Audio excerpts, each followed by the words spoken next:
aking nakikita sa ngayon. Yung bundok na yan. Yung na nakaka-relax. Parang sa video ko lang talaga siya. Sige, bababa na ako guys. Hintay na si Junjun dun sa ka. Ako na lang magsako dito.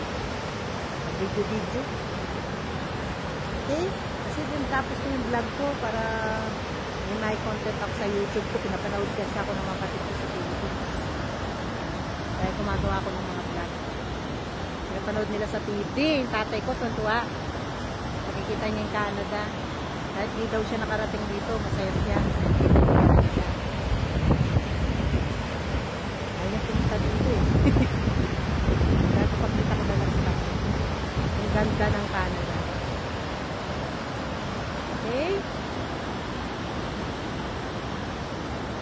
Okay, bababa na ako.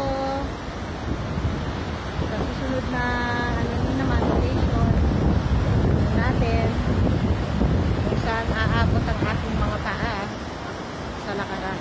Dahil ako ay isang batikang laboyeras